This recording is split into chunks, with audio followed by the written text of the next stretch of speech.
guys, today we're going to be doing a transmission fluid oil drain on my 2013 Jeep Wrangler.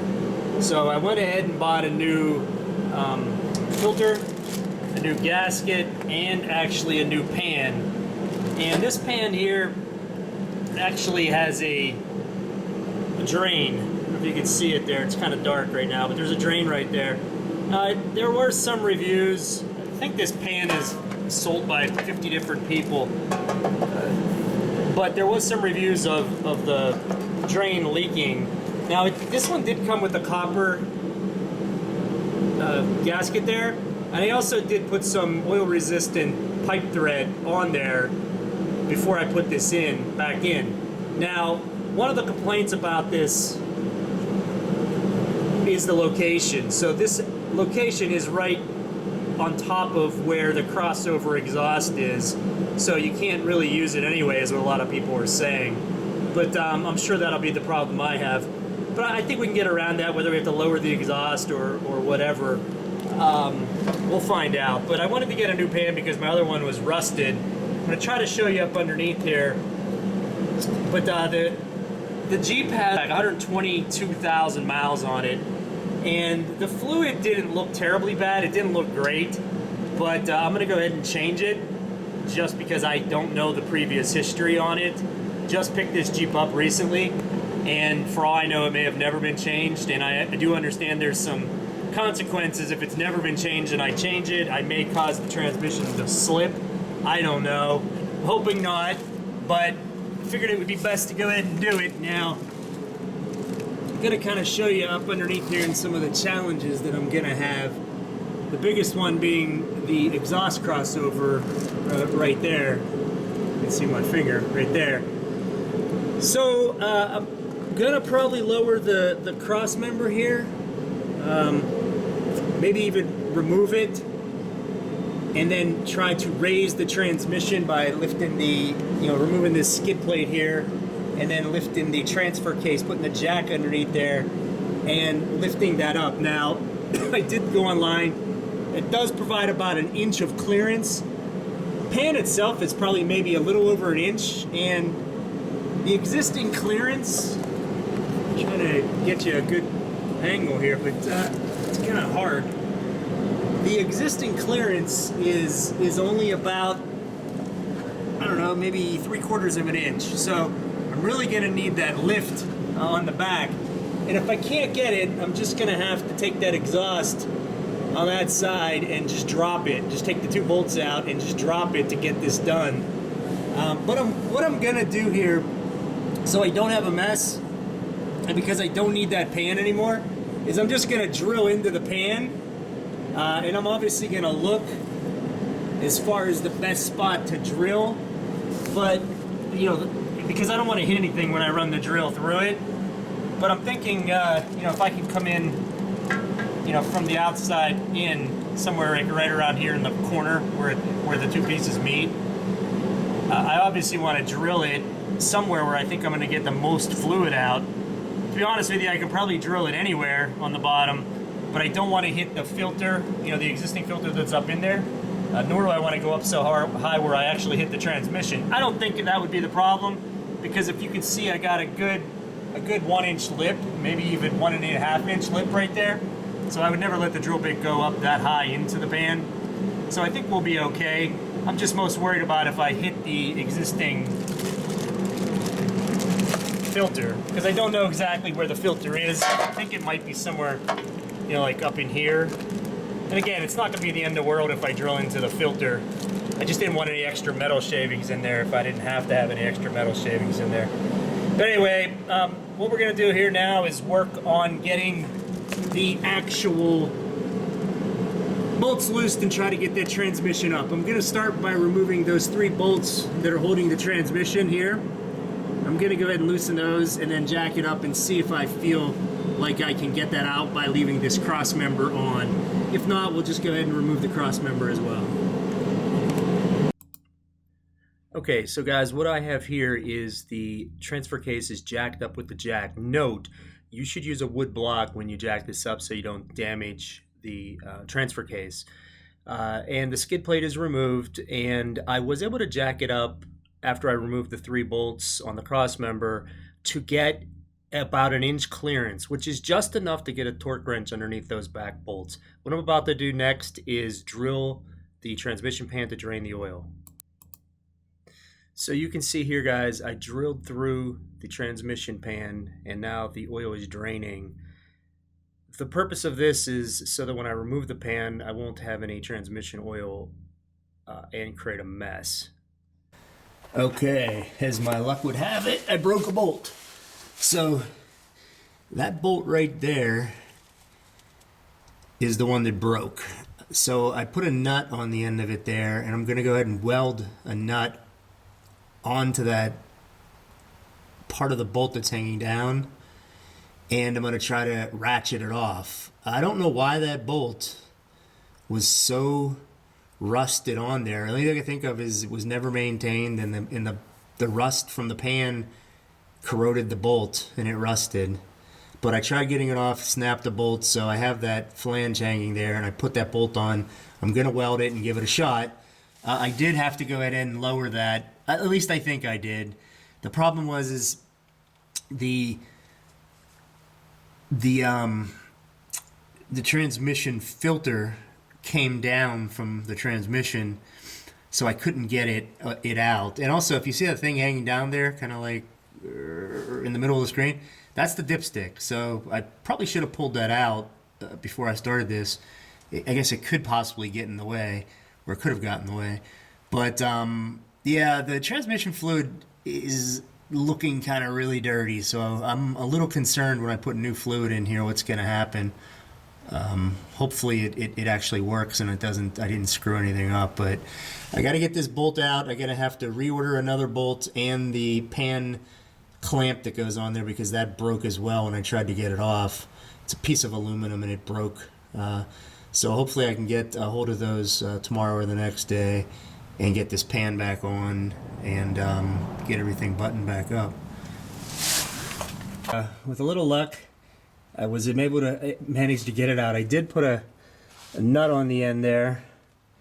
You can see it there. I did weld it and it just came right off. So what I decided to do is just put a little notch, weld a little notch on the bolt that I can grab with a crescent wrench, and I was able to get it off. So that's a big relief because now that one right there in the middle is out and I don't have to rethread it, retap it, do anything. So I kind of got lucky on that. So all I got to do is buy one bolt and one clamp for this particular one here that broke. I end up breaking this bolt when I try to unthread it. So it's a Torx. I think it's a Torx 25 or 30. I can't remember. Sorry, I hope if I had it in focus. So I had to get a bolt and I had to get this piece because what happened was, this is the part that actually holds the pan on. You see that little lip right there? Well, because everything was rusted together, I couldn't get the pan off because this was stuck onto the transmission.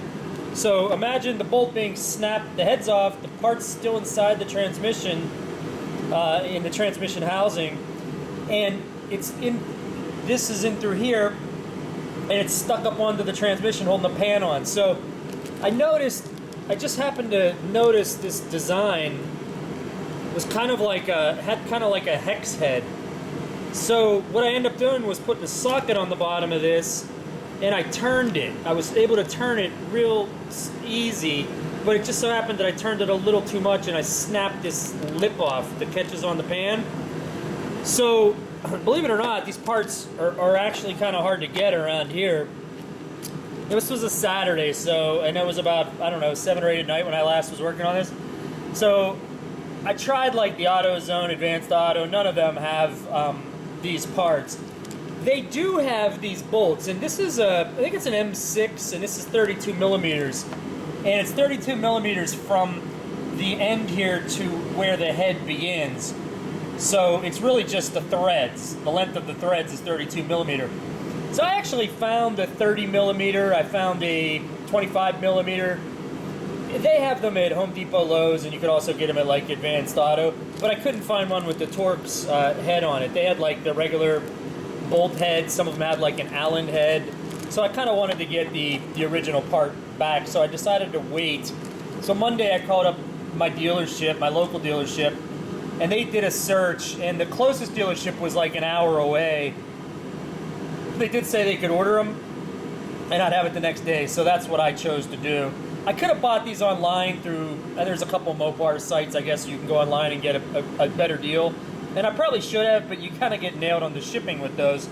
But bottom line is, these things are actually expensive for what you get. I think this was, I don't have the invoice in front of me, but this, even for the list price, I paid more than what the list price was on like a Mopar site.com, whatever one of those sites are. I think this was like $8, and this was like $24. Which is absolutely insane for what this is. It's a piece of metal.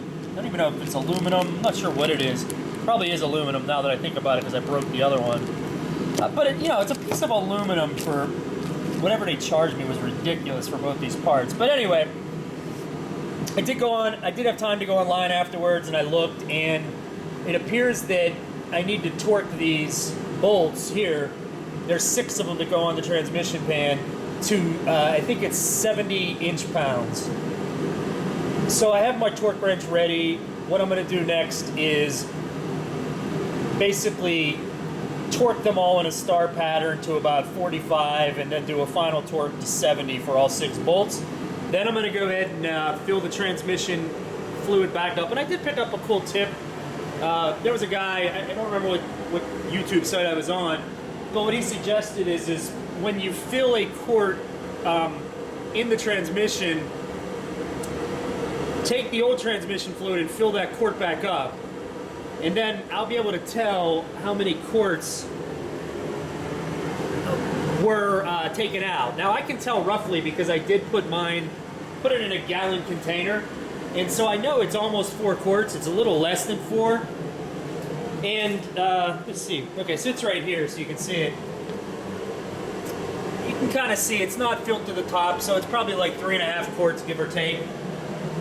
I did also go online and I printed out this chart that is really slick, and it was really, I guess, designed for the models that don't have the transmissions that don't have a dipstick.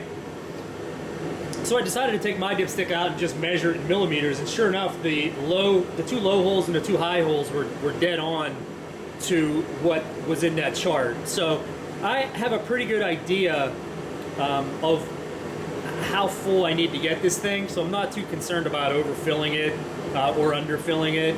So I'm going to start by taking out, putting in what I took out, and then I'll look and go from there. I guess the nice thing about this, I don't know if all Jeep Wranglers have the transmission oil cooler, but my Rubicon does.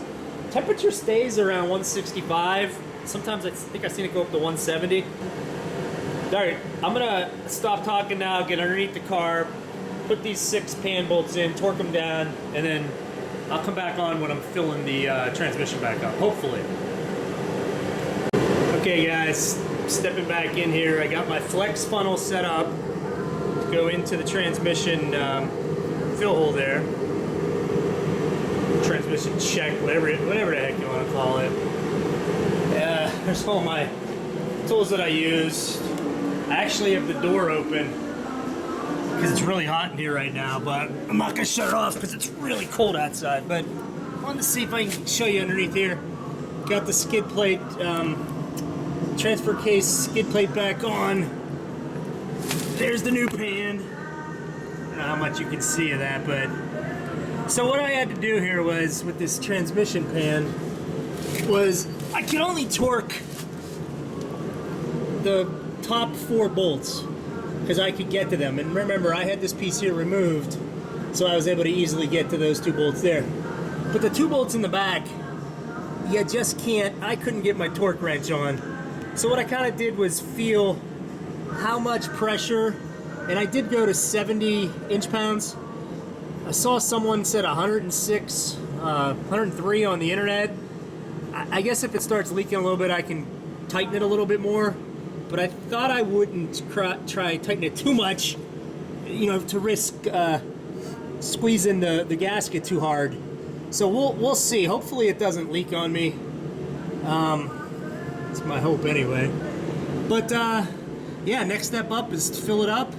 And I'm gonna jack it up and then put it through all the gears in reverse, and we'll see what happens. All right, guys, I'm back. Did fill the transmission up, took it for a drive. Everything was good. I actually took the Jeep, to the muffler place today, and they actually did put regular bolts on, so I don't know how well you can see that, but they did use a torch. They took off the nuts that were on there, and they gave me regular nut and bolt, which is nice for me, because if I have a problem again, I can just cut them and put new bolts on without having to go back to a muffler shop. They did that for the driver's side and the passenger side, so I was kind of happy about that. Got it back, drove it around, got temperature up, checked the fluid, and I do have a couple leaks, and that's why I'm doing this here, because I want to show you that the torque spec, I believe, is actually probably 100 instead of 70, but I wanted to show you. You can kind of see, hopefully you can see, you got a small leak over there. It looks like there's a drip mark on all the bolts, so that leads to me that it's probably dripping from the top of the gasket down through and then onto the bolts. So I'm actually going to torque these up. I have them at 70. I'm going to go to 103, which was the other spec I saw on the internet, and see if that makes a difference. Also, take a look in there. I did see some things on the internet about these drip pan bolts where, I did get one with a bolt. Hopefully you can see that. But it actually does have a little leak in there. It's actually dripping onto the exhaust crossover there. So that's going to put me in a little bit of a bind, because I even had a gas, oil rated Teflon that I put on there before I put it on. And it looks like they still have a little leak there. So the only way to really get to that is to, take that out and drain the fluid again, which I might do anyway, because if I want to get a good flush on this transmission, they actually recommended doing it 3 times. I found some documentation that says change it, drive it, change it again, drive it, change it again. But their process actually was putting a new filter in after the 3rd time. But it wouldn't be hard for me to drop the pan now, because I do have those bolts in the exhaust, and it'll be really easy to lower. So what I'm going to do first is tighten this up and see if I can stop this leak, these small leaks. And I'm going to go from 70 inch-pounds to 103 inch-pounds and see if that fixes that problem. All right, we'll come back.